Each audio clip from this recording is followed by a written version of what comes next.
Të dashur qytetarë, e nisëm vitin me zgjedhje, e mbyllëm po ashtu me zgjedhje.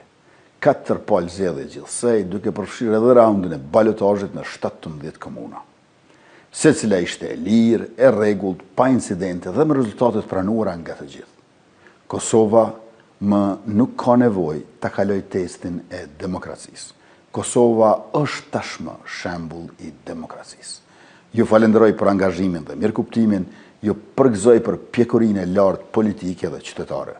Jam i nderuar tej mase për besimin që na e keni dhënë për të vazhduar shërbimin ndaj jush si njerëz të këtij vendi dhe ndaj vendit si Republikë Sovrane me përkushtim dhe përpikëri edhe për 4 vite të ardhshme. Ndërkohë, përkundër sfidave që vetëm sa na gjallërojnë e maturojnë si shoqëri dhe si institucione, shumë gjëra kanë ecur në barë e pa pengesa. Viti 2025 ka qenë viti njohjeve të reja. Për herë të parë pas më shumë se 10 vjetësh, 4 shtete të reja, të shtrira në 3 kontinente të ndryshme, njohën Kosovën si shtet pavarur dhe sovran. Kujdesi dhe mbështetja për nënat lehona, pensionistët dhe studentët vetëm sa u rritën. Ushtria u forcua me armatime të reja nga vende partnere dhe antare të NATO-s.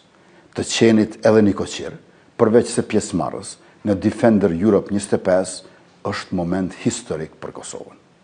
Rendi dhe ligji mbizotruan në çdo cep të Republikës e masat e padrejta të Bashkimit Evropian ndaj Kosovës u hoqën.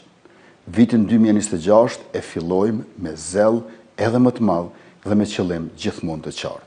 Sapo të certifikohen rezultatet nga Komisioni Qendror i Zgjedhjeve, do ta konstituojmë menjëherë kuvendin, do ta formojmë qeverinë po ashtu menjëherë pas kësaj dhe pa humbur as pak kohë, së pari do të miratojmë buxhetin për vitin e ardhshëm në vlerë prej 4 miliardë euro dhe ligjin për çmimet tavan për produktet bazë me të cilën do të frenojmë abuzimin dhe rritjen e çmimeve. Mandej do ta ndajmë pagën e premtuar të 13 për shërbyesit publik në administratën shtetërore dhe atë në fillim të vitit.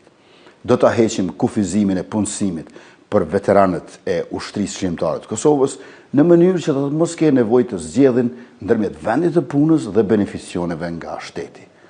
Pastaj do të miratojmë pakun për përmballje me inflacionin 2.0 në vlerë prej 200 milion euro, nga e cila përveç fëmijëve dhe pensionistëve përfitojnë studentët, punëtorët e sektorit privat dhe familjet që kursejnë energjinë elektrike. Ju uroj mbrëmje të këndshme, kremtim të paharrueshëm me familjen dhe miqt.